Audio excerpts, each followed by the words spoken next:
வணக்கம் friends, RMS சுற்றுலாவுக்கு உங்கள் அன்புடன் வரவேற்கிறது. இன்றைக்கி ஒரு சின்ன டிப்ஸ் தான் பார்க்க போகிறோம். முள்ளங்கி வாடை இல்லாமல் இருக்கிறதுக்காண்டி ஒரு டிப்ஸு. அதில் சின்ன வெங்காயம் இல்லாட்டி பெரிய வெங்காயம், அந்த முள்ளங்கியை கட் பண்ணிட்டு நீட்டாக அது மேலே போட்டு நல்லா குலுக்கி விட்டுறணும். குலுக்கி விட்டு நம்ம சாம்பார் வைக்கக்கூடிய அந்த பாத்திரத்துலேயே, வேறு பாத்திரம் எடுக்க அவசியம், அதுலேயே இந்த முள்ளங்கியும் வெங்காயத்தையும் நல்லா எவ்வளோக்கு எவ்வளோ நிறையா சேர்க்க முடியுமோ அதை சேர்த்து நல்லா லைட்டாக ஒரு 3 மினிட்ஸ் இல்லாட்டி 5 மினிட்ஸ் லைட்டாக பிரட்டி விட்டுக்கோங்க.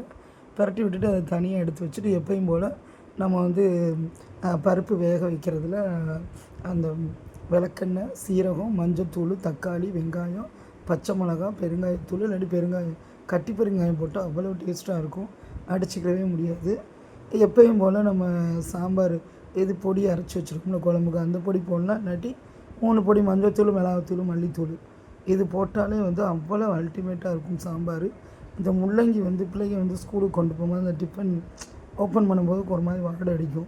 அதனால் இந்த டிப்ஸ் நம்ம ஃபாலோ பண்ணலாம். அடுத்தது இது நல்லா டேஸ்ட்டாக இருக்கிறதுக்கு எந்த சாம்பார்னாலுமே நம்ம வத்தல், அந்த காரைக்குடி சைடெலாம் வற்றல் அதிகமாக யூஸ் பண்ணுவாங்க.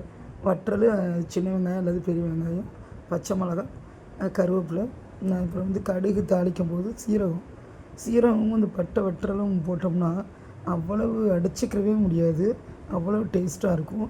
இது ஒரு சின்ன டிப்ஸு தான். இந்த முறைப்படி நீங்கள் சாம்பார், முள்ளங்கி சாம்பார் வச்சு பாருங்கள். பிள்ளைங்க விரும்பி சாப்பிடுங்க. அந்த வாடை 100% ஒரு 90% நல்ல ஒரு ஸ்மெல்லாக இருக்கும். இந்த டிப்ஸ் உங்களுக்கு பிடிச்சிருந்துச்சுன்னா லைக் பண்ணுங்கள், ஷேர் பண்ணுங்கள், கமெண்ட் பண்ணுங்கள், ப்ளீஸ் சப்ஸ்கிரைப் பண்ணுங்கள். நன்றி, வணக்கம்.